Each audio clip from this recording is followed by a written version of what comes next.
Thank you, President Loper. 7 blocks from the church where I pastor is a little authentic Mexican restaurant we call Taco Bell.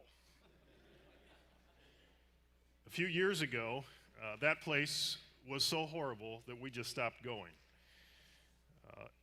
Not sure a lot has changed, but it was really bad then.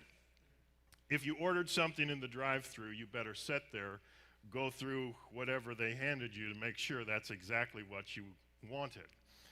The people weren't so friendly. The things that were expected didn't always come through, and so we just stopped. One day, in a very urgent need, I went through the drive-thru and thought I'd give it one more chance sometime later. To my surprise, the people were friendly, the order was prompt, and what I ordered is what I received, and I thought something's changed.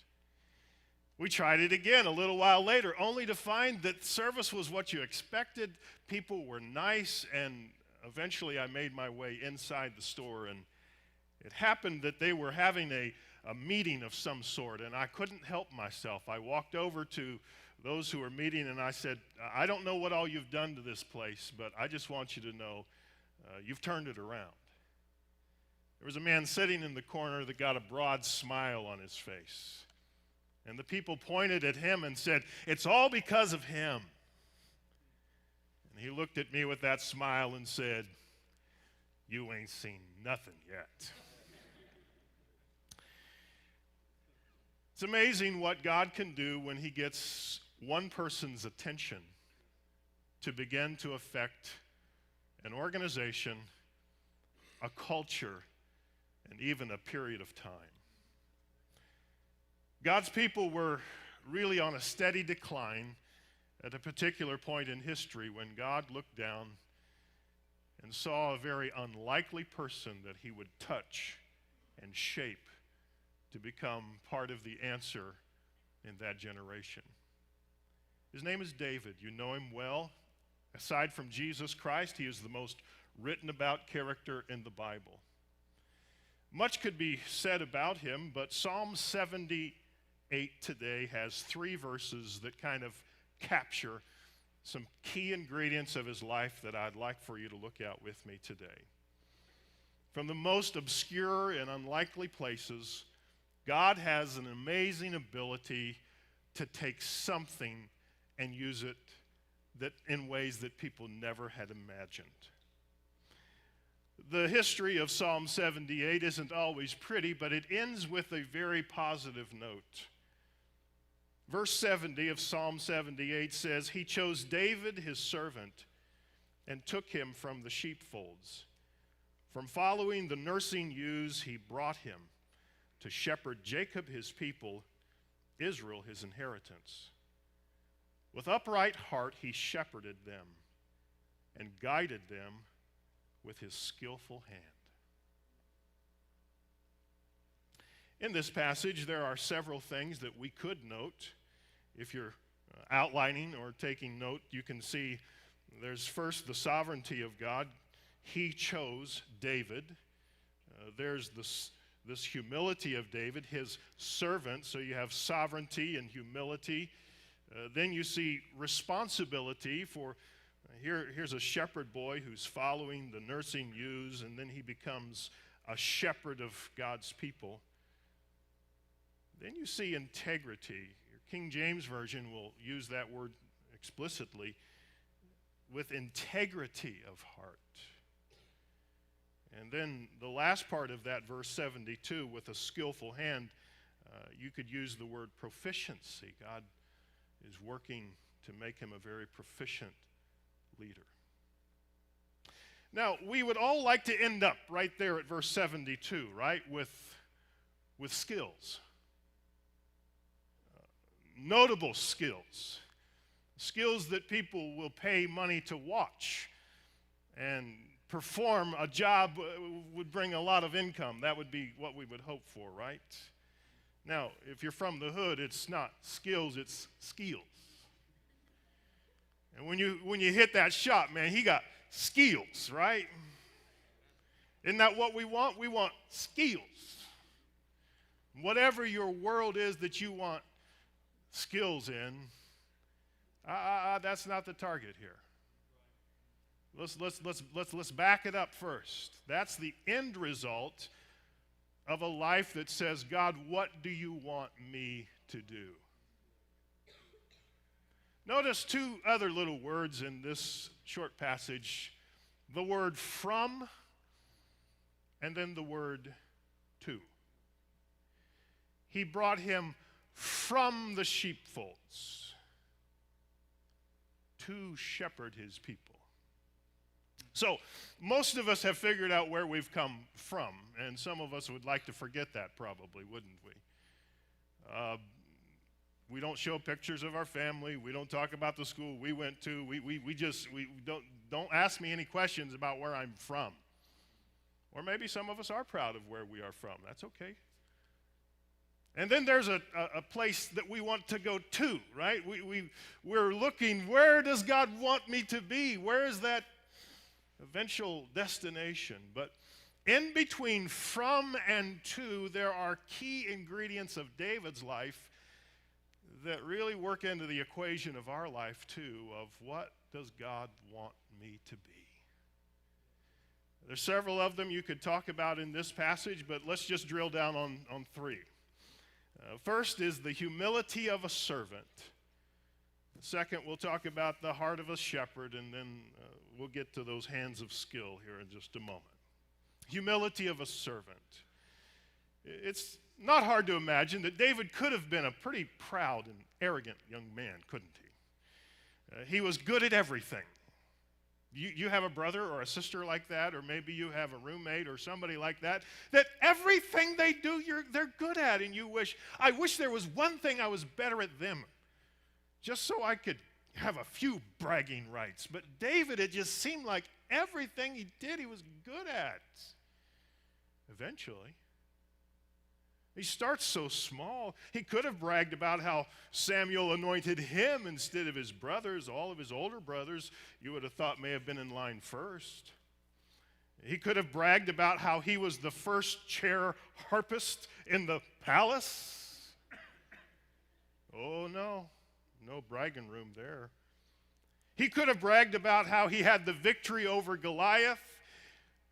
But a servant remembers when he's going into battle, he says the battle is the Lord's, and when the battle ends, the servant also understands the battle was the Lord's.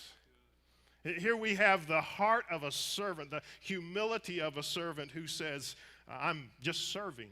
I'm doing what God's asked me to do. Where did David learn this humility of a servant?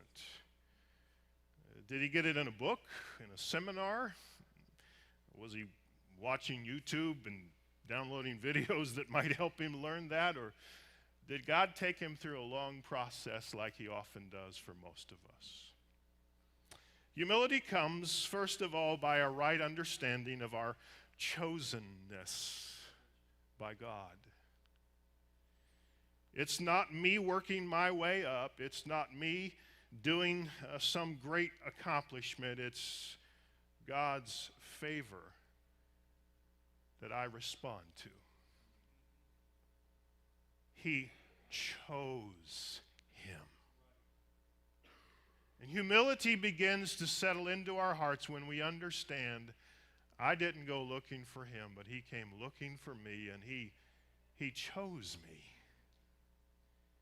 I would love to drill on that for a little while this morning. And there's some of us here that have no idea, and hopefully in time we'll eventually figure out how blessed we are that God even allowed us to be here in this place at this time, chosen. Humility comes by a right understanding of my chosenness before God. Humility also comes, like it or not, through loneliness. God's school of leadership often takes us to lonely and forgotten places. Most often it's those whom God has taken out of the spotlight, put in an obscure place, that he deeply does work inside them before he returns them to a place of visibility. You think I'm crazy, you stop and look at the characters in the Bible and tell me if God didn't put them through a wilderness time. Where did Abraham learn faith? Where did Elijah learn to trust God? How did Moses unlearn all of the Egypt culture and relearn what God wanted to teach him? It was in a wilderness. Where did John the Baptist learn the passion and strength to stand against the power of his day? Where did the Apostle Paul come to know Jesus Christ so intimately? It wasn't in Jerusalem. It was in a forgotten place called Arabia. And even our Lord Jesus Christ logged a significant amount of his time on earth in a wilderness, a lonely place. An unglamorous job, an unnoticed ministry, an unwelcome season of sickness. Suffering sometimes is God's way of awakening and shaping us in ways that we never would have were the life going at a steady and happy clip. So listen carefully. A boring weekend, a dateless Friday night, a broken smartphone, lost earbuds may be the best thing that happened to you in a while. Pity the person who goes from one social high to the next, from one technology-fueled buzz to the next, without knowing the value of solitude and transparency before God. God does have a plan for your life, but some of us are too busy and filled with too many noises and distractions to hear it. If you're quiet enough and humble enough, God is still willing enough to reveal his plan. He might surprise you with what he says. Chuck Swindoll says, anyone who must have superficial sounds to survive lacks depth. If you can't stand to be alone with yourself, you have deep unresolved conflicts in your inner life, says Swindoll. And finally, he says of David, it was in solitude that David first learned to king it. The heart of a little boy that became a responsible young man and learns how to open his heart to a God who is his only friend in a lonely place begins to understand it's not me, but it's my relationship to him that makes all the difference. Humility is learned sometimes in solitude and loneliness. Let's move to the next point. The heart of a shepherd. Here we see David. He chose David, his servant. He brought him from the sheepfolds. What is going on in the sheepfolds? David is there living among the sheep. He is brought from the sheepfold. He bonds with his sheep. And in times of danger, we see him protecting his sheep. You know the story. When the lion and the bear come, David is always there ready to protect. But notice something in this passage that is especially brought to our attention. It tells us that he was faithfully following the nursing ewes, those mama sheep that were ready to give birth to little lambs. This is one of the most critical jobs of a shepherd during the season of lambing time. Some ewes will just drop a sheep and never return, and it's just shepherd's job to go and make sure that sheep and that little lamb will bond, can get proper feed and nutrition. Sometimes there's difficulty in that delivery. Sometimes a shepherd in that season will pull an all-nighter making sure that that mama lamb or that mama sheep, that ewe is okay and the little lamb is all right. And God brings that point to the surface in this passage when he talks about David and he says he was faithful in the lambing season. Our lives are often divided up into seasons, and sometimes we don't notice because those seasons transition slowly, sometimes quickly, dramatically. But what God is looking for is a shepherd heart in every season, where In this time of my life, I'm going to do what is asked of me. I'm going to do the right thing, the responsible thing. And this is what David does. He's learning even when no one's there to say, David, man, you did it. And there he is, fighting sleep and working hard in a thankless job, but the eyes of heaven are watching someone to see amazing turnaround for God's people. You like the season you're in right now? I got good news for you. It's going to pass. And I've got bad news for you. It's going to pass. Take every opportunity that every season affords. I was told when we first became parents, you watch, it's going to go faster than you ever thought. And I blinked and it did. I don't know how many times I've had older pastors tell me, oh, I wish I was back where you are right now. And how many of you have heard people like me say, you don't know how blessed you are.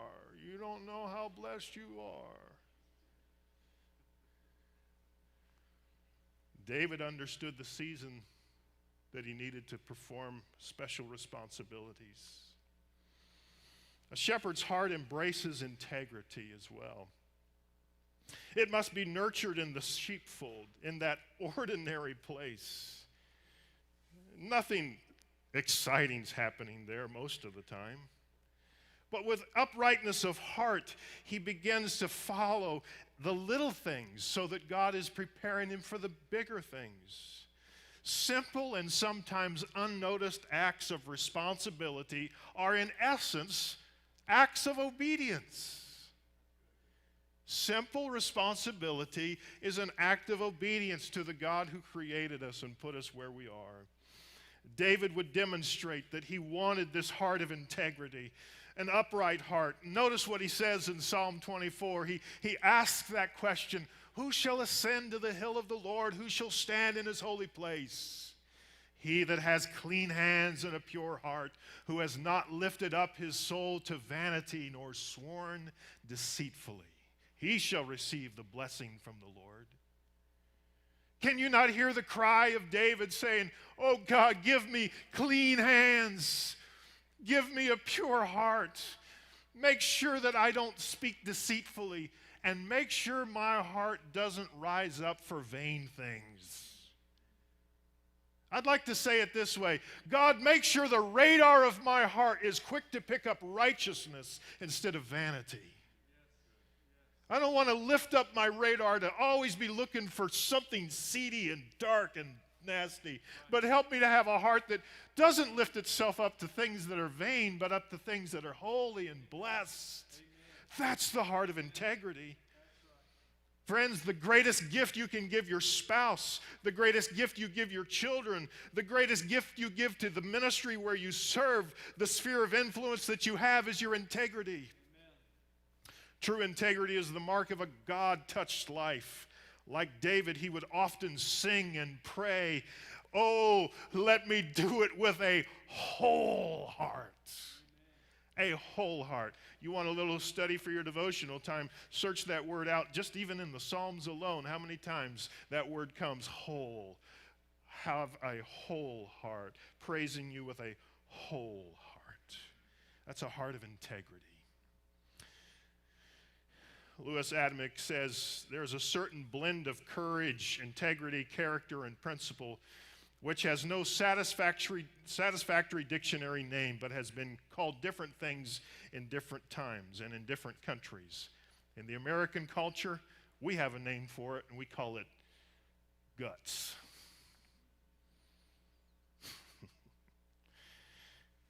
Do you have the guts to tell the truth? Do you have the guts to say yes? Do you have the guts to say no? Do you have the guts to break it off when it's gone too far?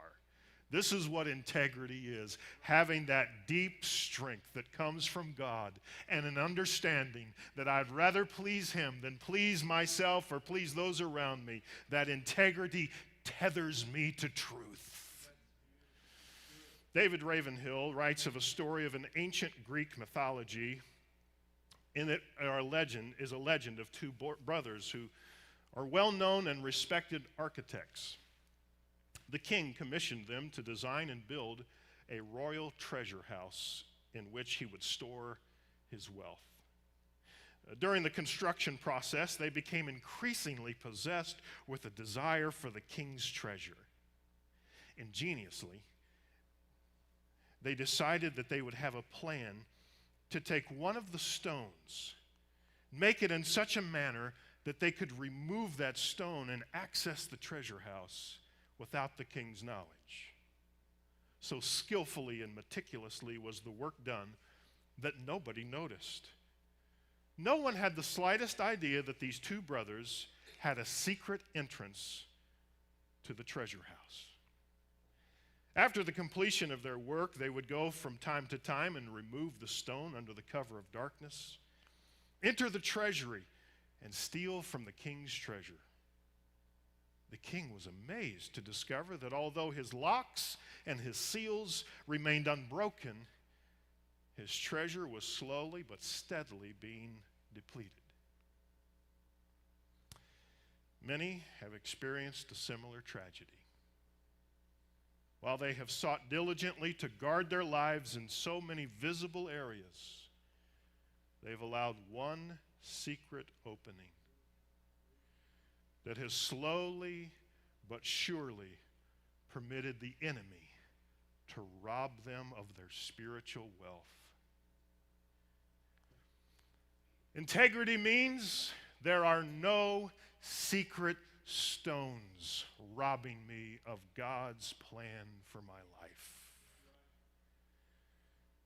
With a heart that was upright, a heart of integrity, David sought the Lord. The hands of skill. Oh, this is the destination point, right? This is what we want. But again, we cannot shortcut. Anyone who goes after skill before integrity and humility will likely end up with tragedy. But allow skill to have its way when the things of the heart and the relationship with God has been put in its proper place. God's plan for your life will likely blend His sovereign gifts and your personal development. Skills that are a result of raw materials like opportunities, natural and spiritual gifts, providential placements. All of these refined through our personal growth and development blend together the person that you become. Skillful hands are my humble and sanctified offering to God, back to Him to use however He wants. As I prepare to close here in just a moment, I want you to do a little something with me. You have two hands. Unless you're ambidextrous today, probably someone has a dominant hand. For me, that's my left hand. For you, it may be your left or your right, whatever that may be. Imagine for a moment your strengths are represented in that dominant hand. And I'll use my left as I talk about that. In that hand, as you close it, think about everything that you hold right now. You hold strength, and you hold some skills, you hold some potential, and you hold some gifts that God has given you. People have already acknowledged to you, you're good at that. Man, I admire that about you. You are something else there. And down inside of you, it's maybe what is in that strong hand right now that you find somewhat easy. It comes easy for you. You don't have to work extremely hard at it. And you do want to develop that. Maybe it's a dream. Maybe it's using that for something that you don't know if God is really interested in you doing with that. But you need to take that strong hand and open up all of those strengths to God to find His plan for your life. May I ask you today, is your dominant hand open, either literally or figuratively today, to God using the strengths that you have? You say, God, I don't want to waste it in some dead-end ministry. I don't want to waste it in some place that people don't know. Oh, no. The heart of a servant is you are the owner, and I'm just serving. Is your strong hand open today? I'm going to change hands. This is my weaker hand, and you can think about what your weaker hand is. Things that you're not especially good at.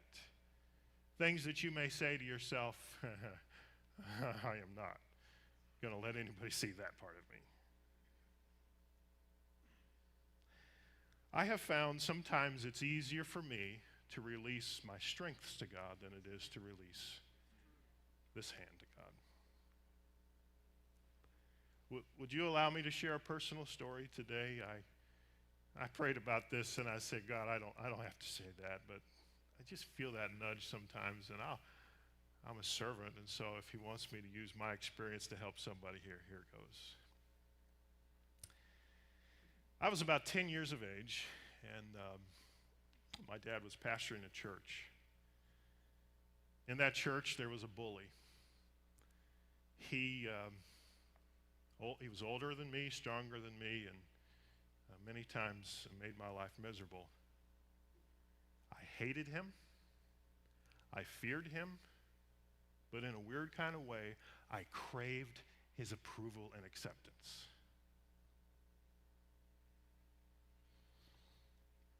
It was getting close to Christmas time, and our church was preparing for a Christmas cantata.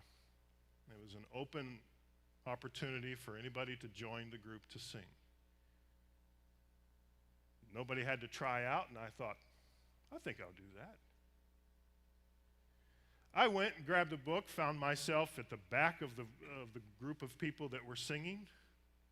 In front of me was that guy, that bully guy.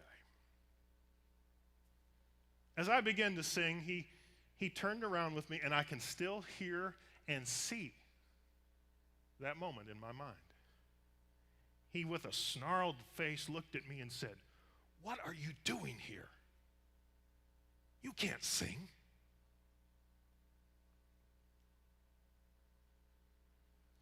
He's probably forgotten that, but I have never forgotten those words. And I have said, in essence, from that moment forward, I will never be embarrassed like that again about my singing.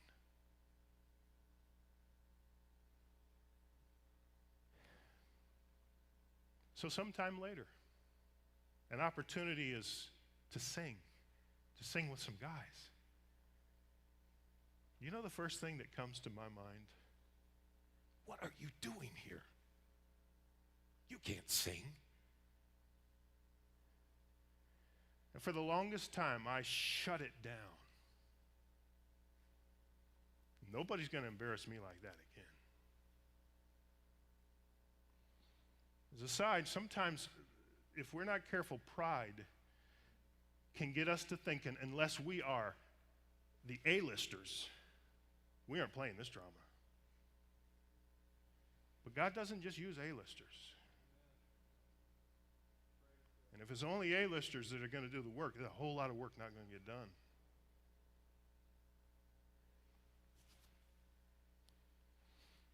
And I'm embarrassed to tell you, but it's been a long time. God has been prying those fingers open in my hand and saying, would you just let me work with your weakness? Now, please, nobody come up to me afterwards and tell me I'm okay singer. That's not the issue. I don't need your pity. It's all right. I've worked through this, I hope. A few years, actually just shortly into pastoring, my wife and I sang together on a particular Sunday morning. Very rare. My wife has the beautiful voice, and I was singing along with her because she asked me to. And going out of the church that morning, there was this dear, saintly old lady that said, shaking my hand, "I sure did enjoy your wife singing this morning." And I said, "I'll be sure to tell her, thank you." And so I have used that as leverage. Every time my wife said, "Would you sing with me?" I said, "I sure did enjoy your wife singing this morning." And while I laugh and while I cower, I'm also holding something that is not released to God. As recently as just in the last few months, some circumstances have made it such that there are times I have to lead singing. And God is reminding me, I gotta release my weakness as well as what I perceive as a strength to Him. Last fall, I was preaching a revival meeting. The agreement was, going into that meeting, I would preach and my wife would sing. We very rarely do that, and you'll find out why. A couple days ahead of that meeting, my wife comes down with strep throat. And guess who is called upon to preach and sing?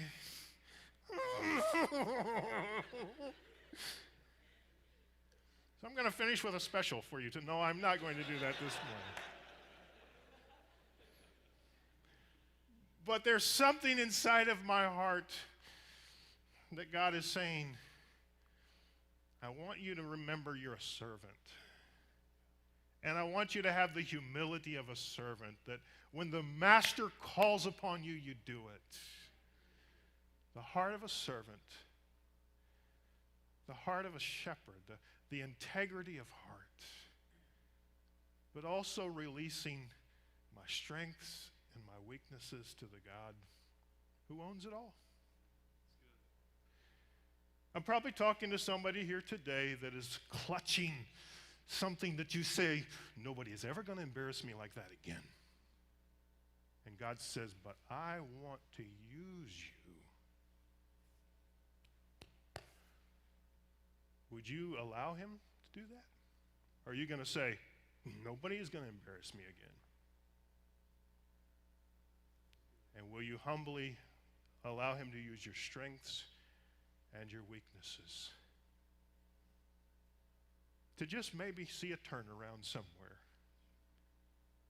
where God only knows what can happen with a yielded heart? Father, thank you for David. Thank you for everything you've taught us about yourself through him and how you redeem, you call, you correct, and you use us. With both hands open this morning, we say to you, have our strengths and our weaknesses. Use them for your glory. Lord, I offer my life to you. Everything I've been through, use it for your glory. Have your way in all of our hearts and lives. In Jesus' name, amen.